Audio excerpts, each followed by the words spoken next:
Hey, everybody. Fascinating and timely topic today as we dive into the world of enterprise voice first AI with a real innovator in the space at Acclaim. Fred, how are you?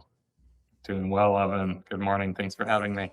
Well, thanks for being here. You spent many years, decades maybe, in CX and AI.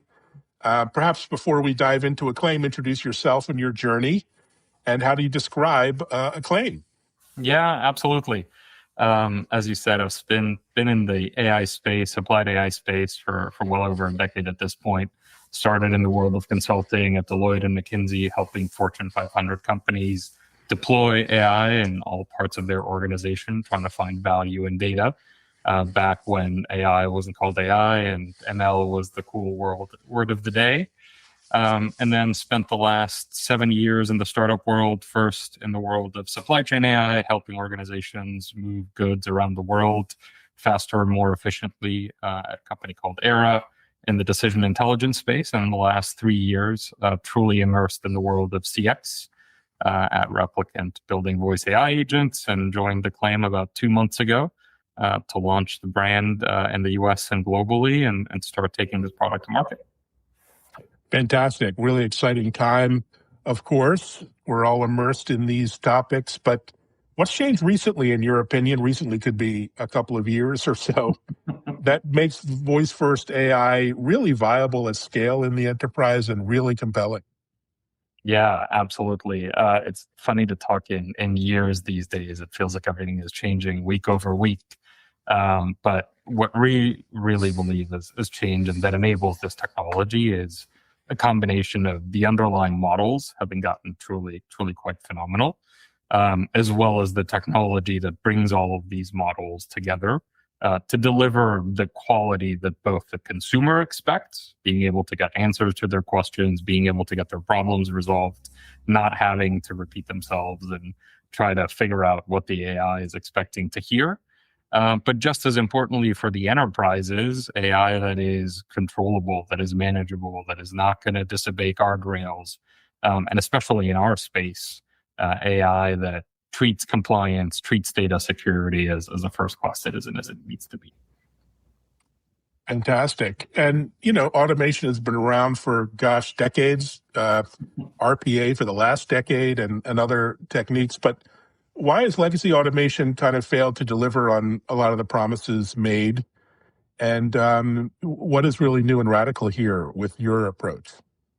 Yeah, absolutely. I think the challenge that we've seen with legacy automation is it has never really connected the last mile. We've managed to automate chunks of the process and we've made those chunks incredibly efficient. But at some point, you always needed to effectively go to a human or go to human interaction to finally close the loop. And what we think is radically different today is really that ability to automate not just the business process, but the interaction required to really close the loop and get the action to be driven all the way down to the consumer or all the way down to the partner. Yeah, fantastic answer. And you know a lot about the enterprise. What does it mean in practice? There are a lot of voice bots. I think I saw a market map of like 3,000 voice bots out there. But when you get into compliance and auditability and orchestration and control, security, I mean, a lot of these are non-negotiable. They're all non-negotiable for enterprise use. How does that impact your vision and plan?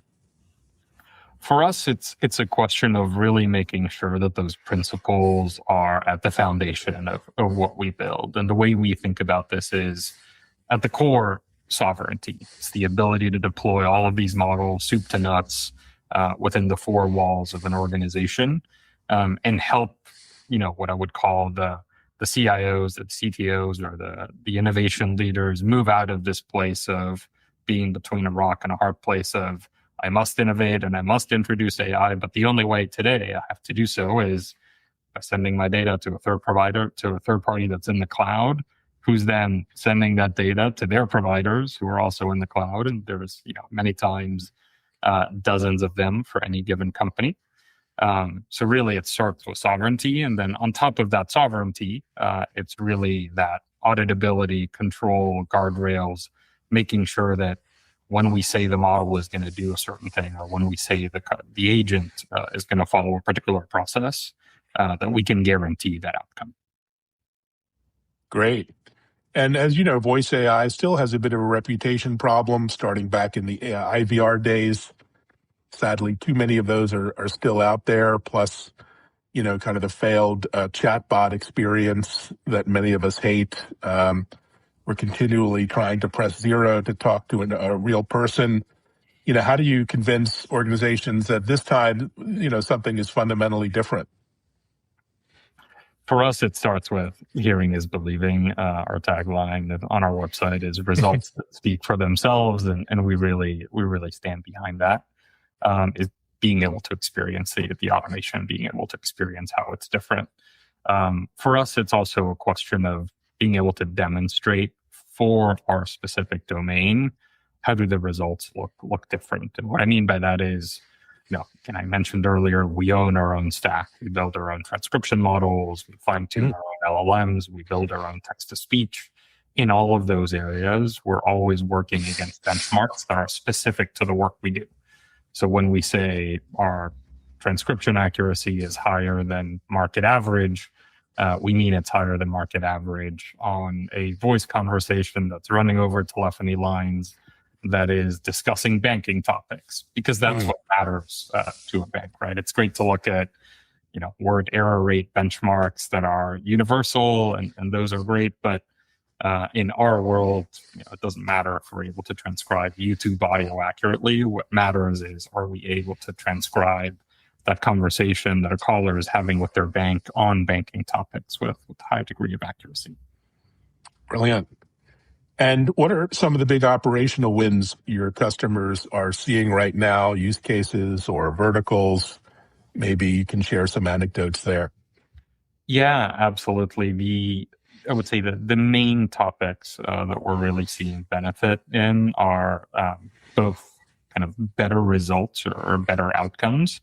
So we've got several clients in the banking space where we work with them on the collections vertical or collections topic, where they're seeing 6 to 8 percentage points higher recovery rates than working with human agents. Part of that is, again, the controllability and the accuracy that we can put behind the agents and the models.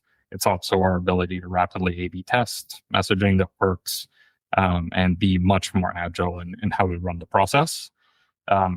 I think it's a given in the world of AI agents these days, but obviously there's a massive cost benefit to AI agents over human workforce. So anywhere from 5 to 10x reduction in cost. Wow. But I would say the part that I really and the team really get energized around is the impact on the human workforce. In many cases, we're not seeing our clients reduce the size of their contact center or reduce the size of their workforce, but they're really taking that existing workforce and they're able to focus it towards higher value added tasks, more concierge-like interactions with customers, driving customer lifetime value in what I would argue was the whole point of having a contact center, not really how do I manage to deflect as many conversations as possible. Yeah, great point. You talk about reducing interaction costs by about 90%. That is amazing. Maybe give a peek underneath the hood. What is happening to drive that level of efficiency? Yeah, absolutely. The conversations are faster. They're more accurate. They're more to the point. We're able to have more of those conversations in parallel than teams of human agents would. They're, as I mentioned earlier, higher accuracy and better outcomes. We're able to iterate on the conversation, the speech, even the voices that we want to use to be able to drive those better outcomes. And then a big part of this too is, again, we're using our own models. So we're not paying for third-party providers and having to pass along the cost of an ASR or an LLM or a TTS. Yeah, that's brilliant. So fine-tuning is clearly an opportunity. And what's your philosophy around the balancing act between, all this incredible automation with customer experience, so interactions are really more human, not less human with the use of AI? Mm-hmm. Yeah, I think it goes back to that comment I made earlier around how do we focus our human workforce to really do what they excel at, is having those nuanced conversations, building trust and rapport with customers, really solving challenges that AI is not equipped to solve, and in many cases, making judgment calls that AI shouldn't be making in the first place. Really enabling them to offer service, not necessarily just follow a script. Brilliant. And with your investor hat on, what signals are you seeing that voice AI is a really serious enterprise category of its own? It's been a long time coming, but there's been, tons of funding announcements and news and private equity and mergers in particular happening in this space. How do you rationalize all of that and what's going on? Yeah, I mean, I think it's recognition that it's a problem that's worthwhile going after, and the time is ripe to do so. When you look at global spend on CX, the world spends anywhere between $250 to $350 billion between tech and people on the problem. And I think, I would argue both sides of the equation aren't happy with the outcome. Consumers hate having to pick up the phone and call a 1-800 number. And on the other side, you've got an agent that is burned out, underpaid, and counting down the seconds until they can jump to the next conversation. So I think, again, it's recognition that this category is worth pursuing and the time is right. I think what you're seeing, though, is also a little bit of consolidation from the days of, hey, it's now easier because I can kind of quote unquote solve the problem by stitching a few APIs together. And the recognition that from a technical standpoint, from a change management standpoint, from a deployment standpoint, it's a harder problem than some people thought it would be. Indeed. That's well said. Maybe talk about your go-to-market. For those who may not be familiar with you, how do you work with customers? How do you work with partners, integrators? And what does your sort of delivery model look like? Yeah, absolutely. So we're just launching, as I mentioned, in the US. We just launched the brand yesterday as part of the process. And we go to market in both ways, both direct, working directly with our customers to deploy these AI agents and solutions, either cloud-based or within their four walls, depending on their security posture and needs, as well as working with third-party integrators to deploy the technology. It really, on our side, we're here to build the best technology we can, and we're here to build the AI agents that solve the problem soup to nuts. But then how that gets integrated into our customers' environments, we're agnostic on whether customers want to do that themselves, get our help, or work with a third party. Fantastic. So time to market has always been a challenge. Time to revenue, let's say, with voice AI, the amount of tweaking and integration required and reluctance to make changes to workflows have all been barriers. How do you think about breaking down those barriers and silos and getting these services to market faster than traditionally we've been able to do? Yeah, it's the biggest problem, and honestly, at least from my experience, the biggest challenge that customers run into is building the AI agent is no longer the bottleneck. It's how do I connect it to the data and the systems that it needs to be effective. We're thinking about this in a couple of different ways. One is really building those end-to-end solutions, working with partners within our ecosystem. We are very focused on banking, financial services, and other regulated industries. So being able to work with the handful of systems of record in those industries, the handful of CCASs in those industries, so that the integrations are effectively out of the box. And secondly, really is thinking about how do we innovate on that integration topic? How do we use AI agents to solve that problem for us? Whether that's topics like browser use. If a human agent has an interface that they can use, why can't an AI agent use that same interface? But also, how can we build integrations using AI agents faster than before? Brilliant. Well, that's going to be greatly appreciated out there in the marketplace. Looking ahead over this year, what are you excited about in terms of your go-to-market? Anything on your agenda, radar that you might be interested in sharing? Yeah, we're really excited again about the launch in the US. We're building up our go-to-market team here quite quickly, based in Miami, taking a little bit of a different approach than I would say some of the folks in Silicon Valley.